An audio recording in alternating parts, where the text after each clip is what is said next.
Well, hello there, my dear children of the apocalypse. How are we doing today? 2 years ago I nearly died.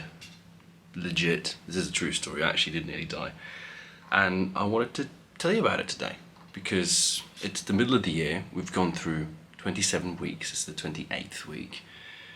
And what I've got for you here is a wheel, right? Now this wheel should be straight, but it isn't because of this. And this nearly killed me. 2 years ago, it was my first day of vacation.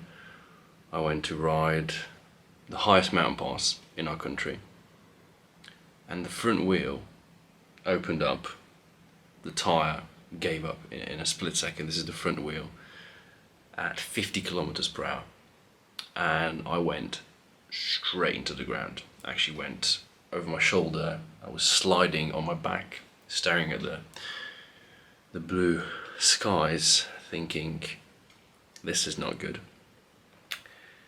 I was lucky because a couple of minutes earlier I was sitting on top of the bike, like on top of the top tube, which is very unsafe, going 70.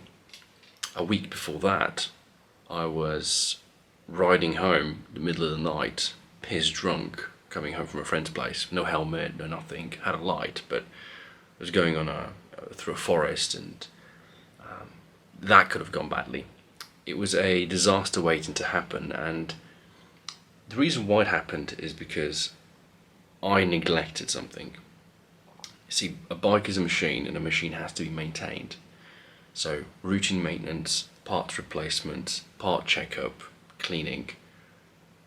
And I was being cheap because this simple wheel costs about 50-60 euros. It's a relatively inexpensive item to get, but I thought, nah, it's got a couple of more miles in it, right? I thought, nah, it's gonna give out some noise, maybe it's gonna crack, maybe it's gonna squeal, and then I'll be like, okay, I have to replace it.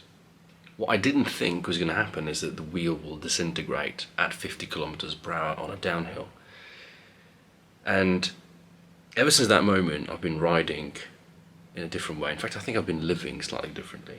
So I spent a whole while thinking, what exactly is the purpose of me telling you this, or what would it possibly bring to you as a viewer, is that we do things that are a little bit foolish, often. We do them in, many various aspects of life, and I think there are these sobering moments, sobering thoughts, whether it's an accident, whether it's yours or a friend or somebody else, something happens and it makes you think, I've got to just slow down.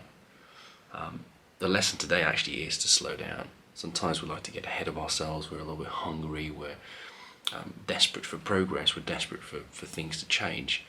I was just coming over a cold the other week. Had a cold, no big deal. I mean, you're going to be bedridden for a couple of days, you're going to have some nasal problems, maybe a little bit of cough, but it's so amazing how just 1 week makes you so hungry for being healthy, so hungry for being out there, so hungry for more, when really all you should do is just slow down, take it easy for a couple of days.